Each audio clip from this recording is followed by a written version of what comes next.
Hi there, welcome to my views and news. Somalia is ruling out any dialogue with Ethiopia. G7 countries yesterday issued a statement about Ethiopia Somalia tension, and after the statement from G7 countries, Somalia issued a counter statement. Secondly, Fano groups are in need of those who can operate heavy weapons. They're in search of heavy weapon operators. Thirdly, allegedly, Oromo Liberation Army fighters opened fire at civilian vehicles in a town in the Oromia region. OLA a few days ago announced call for strike across the Oromia region, though we did not see any significant strike across Oromia. What happened in this town? Why did OLA members open fire there? Allegedly.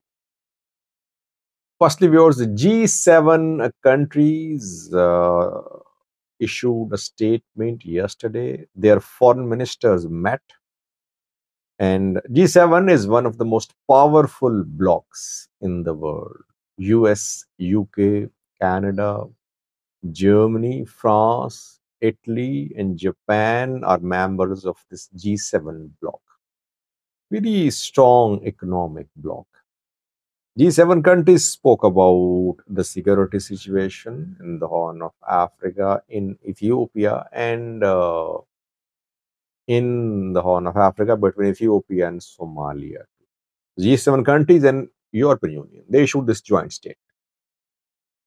G7 countries showed concern at Ethiopia-Somaliland MOU, which was signed at the start of this year, but still it is an MOU. It could not turn into an agreement because of stiff opposition shown by Somalia. Somalia is opposing the MOU. MOU is about Ethiopia gaining access to sea through Somalia, through Somaliland, not Somalia, in return for recognizing Somaliland as a country. Somalia opposed the MOU, saying that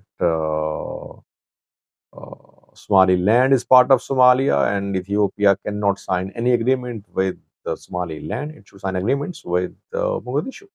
It should withdraw from the MOU. So far, Ethiopia has not withdrawn. We have seen some channels of communication, indirect it seems, between Ethiopia and Somalia. Kenya and Djibouti have been mediating, though they have their economic interests too. Djibouti wants to retain Ethiopian business, as Ethiopia has been using only Djibouti's ports for its imports and exports. Kenya is eyeing to host Ethiopian imports and exports. It is offering uh, lower, uh, it is offering less tariff to Ethiopia if Ethiopia shows interest in using Kenyan.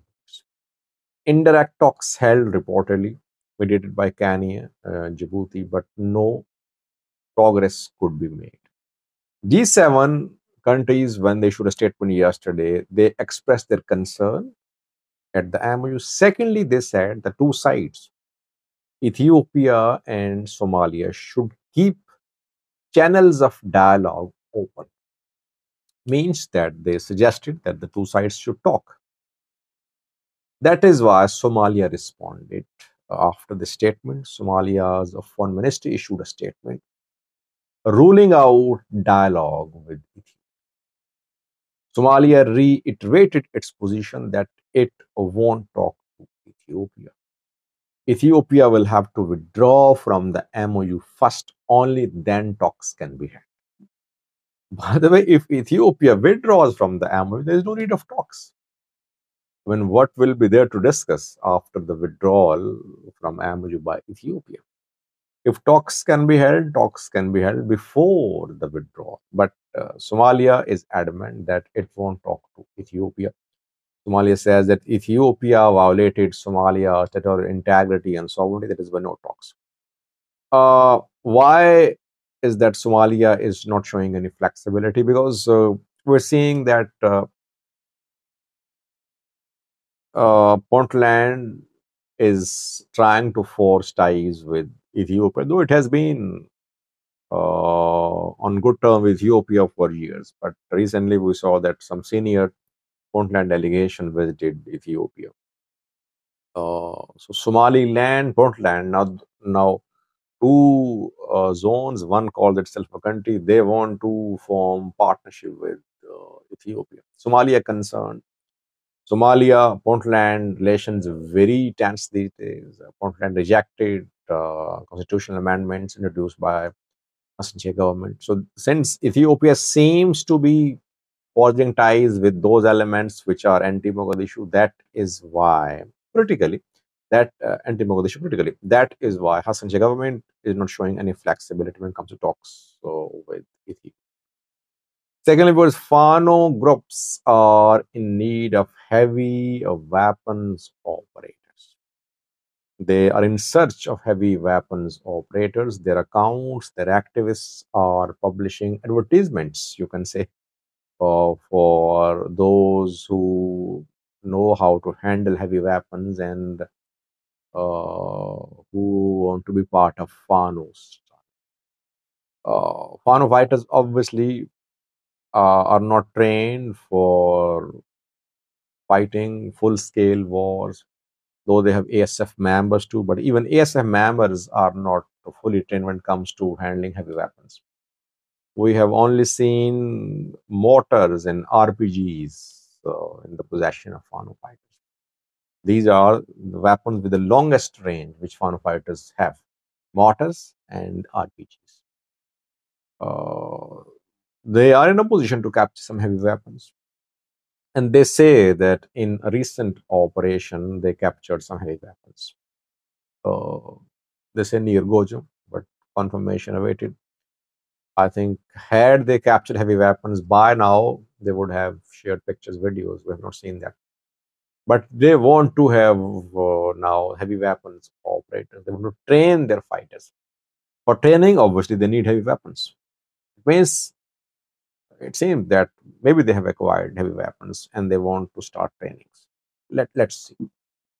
Lastly, viewers, allegedly Oromo Liberation Army fighters opened fire in a town in East Shoa zone of the Oromia region where some truck drivers and assistants have been injured. One at least killed and some injured. Several vehicles were set on fire in this. When Ola announced the call for strike a few days ago, it said that businesses would remain closed, schools as well, banks, government offices, that no one will be allowed to open. It announced a complete ban on movement of vehicles across Oromia. The ban could not be implemented, but Ola tried to implement it. Last time when Ola announced a similar strike a few weeks ago, it used force to block traffic, to stop for movement of vehicles, and to close businesses. Now, reports are coming in from East Shore, Meki town, East Shore, where reportedly Ola members opened fire at vehicles. Civilian vehicles were a target. Several were set on fire. One driver killed and some others. In Meki town, there was fighting between Ola and government forces this week. Ola claimed that pro-Ola sources claimed that Oromo Liberation Army carried out an operation in Meki to take the revenge for the death of Batir Gasa. Batir Gasa, OLF leader from Meki town, was murdered a few days ago. OLF, OLA both accused the government that government forces were behind the killing of Batur Gasa.